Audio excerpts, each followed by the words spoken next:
Rhett was trudging slowly along the fence line, looking for any broken sections after the stormy night.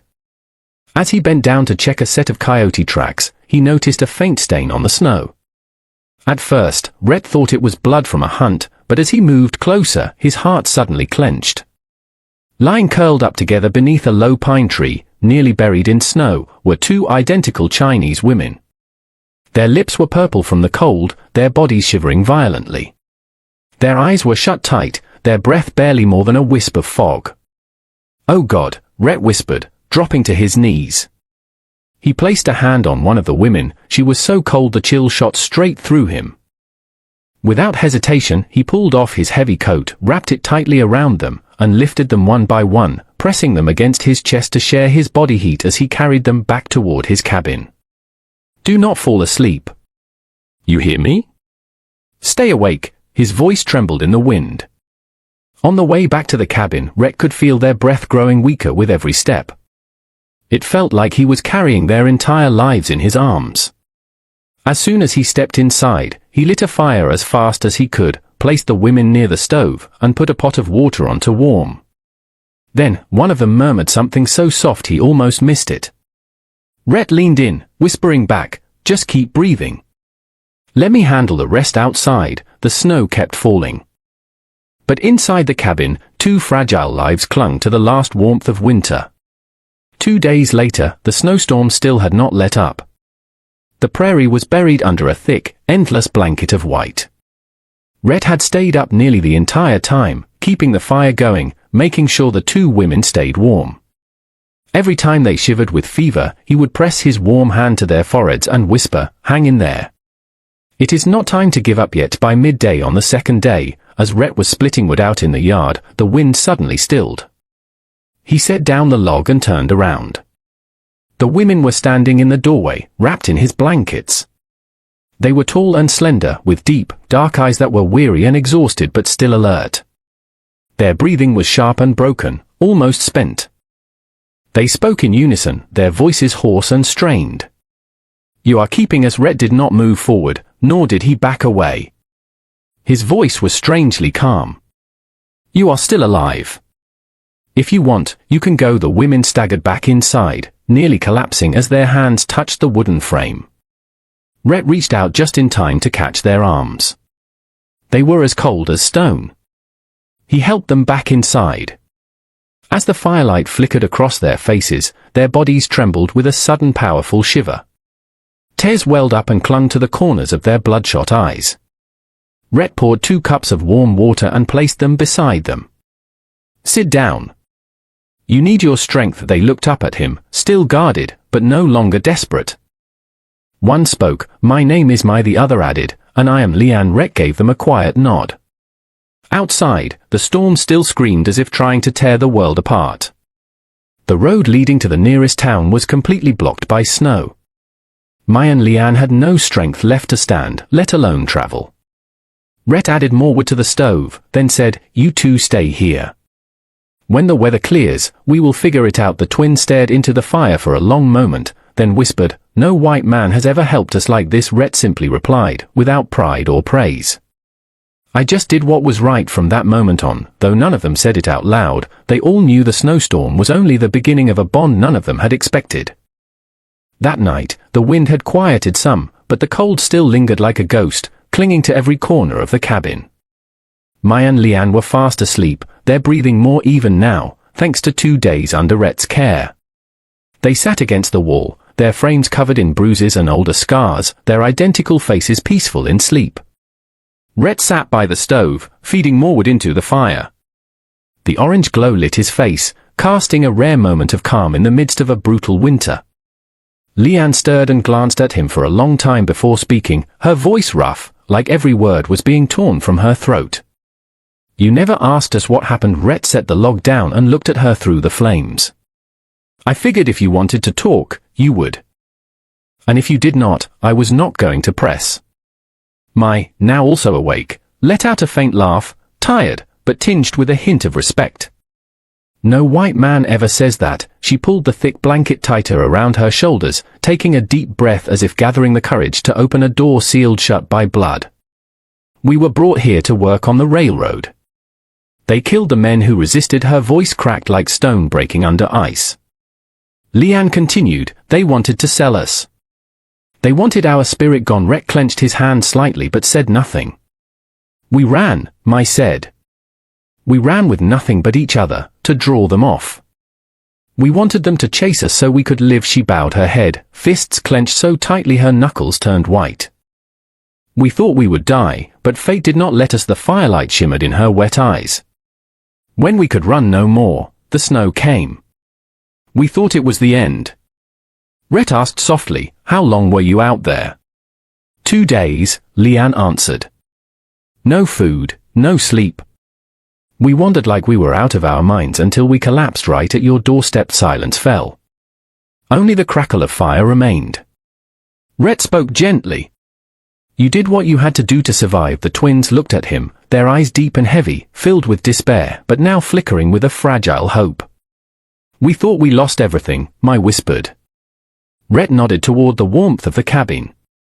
No, you are here and you are safe. Leanne lowered her head, her voice breaking.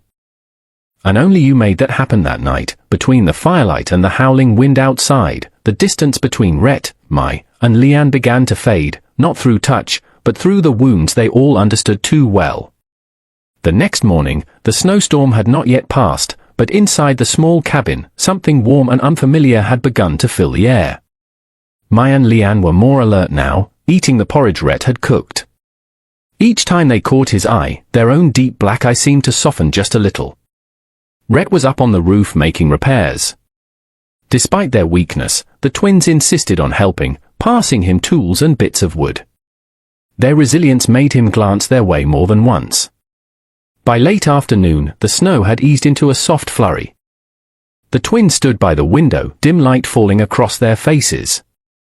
Rhett walked in with a bowl of warm broth. You should get more rest. They looked at him, their eyes no longer holding the guarded look from earlier days. There was something else now, something that made Rhett hold his breath. Rhett, Mai said his name for the first time. He stopped not too far away. The twins glanced down at their rough hands, then back into his eyes, weighing every word, every meaning, every line that stood between them. You saved us. You protected us like we were your own. Rhett replied softly, I just did what was right. Leanne stepped closer, close enough that he could see her breath rising in the cold air between them. Her voice was low, steady, and so honest it hid nothing. You are a good man. Mai came to stand beside her sister, a mirror image of strength and vulnerability. They placed their hands on his chest, where his heart was pounding. Then Mai and Leanne spoke together, their words spoken not with desperation but with the clarity of survivors who had walked through fire and lived to tell it. Plant your seed in us. We need a family beside us. Rhett stood still, not out of shock but out of the weight of their trust, because the women standing before him were not pleading. They were offering their future to a stranger with open eyes and no regrets. He looked into their eyes, eyes filled with sorrow and a new spark of hope. Are you sure? His voice turned husky. They rested their foreheads against his, whispering. We have lost everything. But you are where we want to stay. There was no kiss, not then, no rush of passion. Only 3 people standing close, breathing the same air, understanding each other deeper than words ever could. Outside, the snowstorm was fading. And inside the cabin, something new was beginning. Something none of them had been searching for, yet somehow, they found each other. That evening, the snow finally stopped. The sun set behind the mountains, leaving a stretch of dusky purple and blue across the prairie. Rhett built a fire larger than usual, partly for warmth, but mostly because the cabin felt like it needed more light tonight, as if something important was about to happen. Mai and Leanne sat at the edge of the bed, the firelight dancing across their skin, bringing out every strong feature now softened by exhaustion. Rhett walked in and set a bowl of warm water beside them.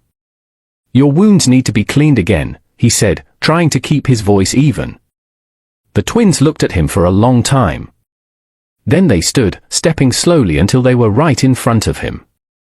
Are you afraid we will change our minds? Their voices were low and solid like stone. Rhett took a deep breath. I am afraid I am not good enough for the both of you. They placed their calloused hands on either side of his face, gently guiding his gaze to theirs. "You saved us. You gave us warmth. You kept us alive when the world turned its back on us." They leaned their foreheads against his, whispering like it was a vow.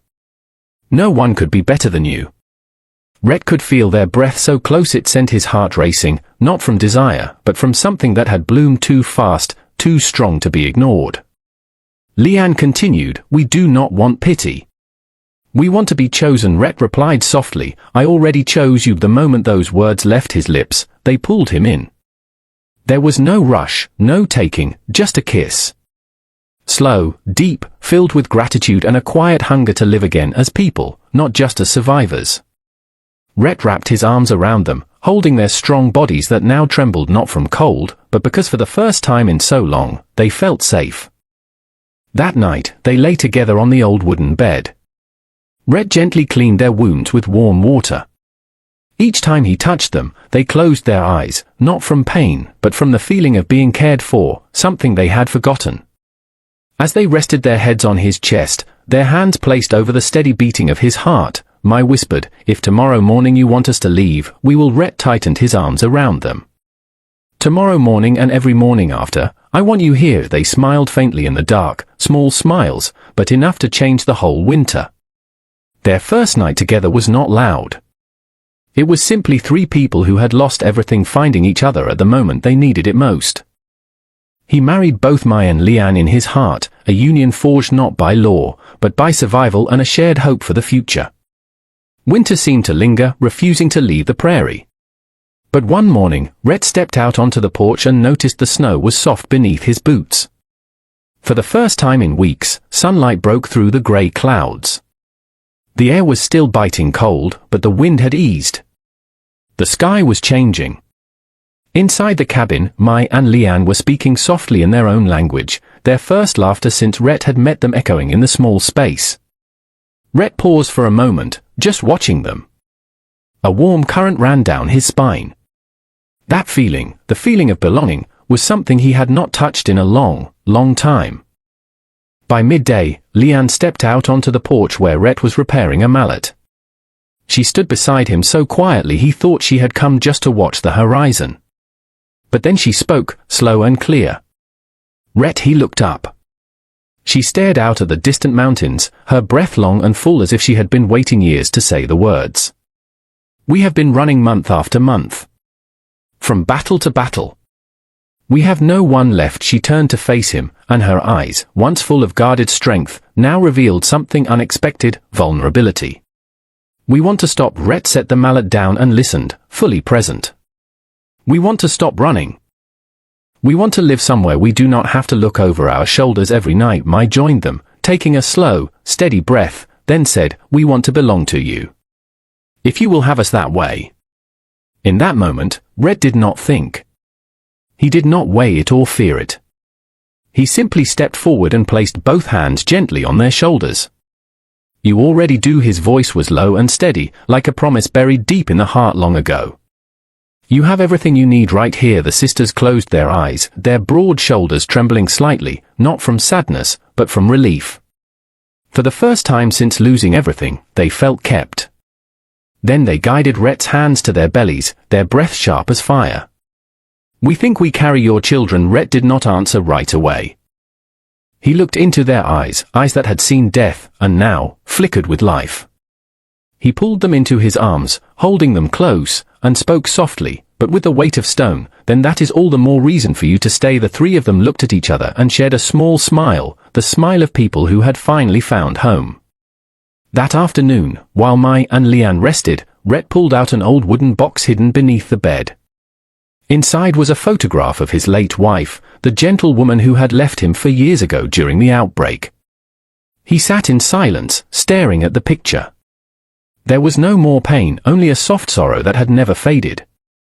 He kissed the edge of the frame, then placed it in a deeper compartment, one only he knew. On the shelf, he placed something new in its place, a small, silk-embroidered pouch the twins had kept, a quiet symbol that he had chosen the path for his life. As the evening settled in, the three of them sat on the porch. The spring breeze swept gently across the prairie. Mai and Leanne leaned against his shoulders. No one said anything grand, but in that silence, a truth became clear. They were no longer three people lost in the world. They had become a family. Spring laid gold across the prairie. New grass began to push through the last of the snow. Rhett built a new stretch of fencing, and the twins helped lift the heavy boards. Their strength made everything feel half as hard. The cabin was no longer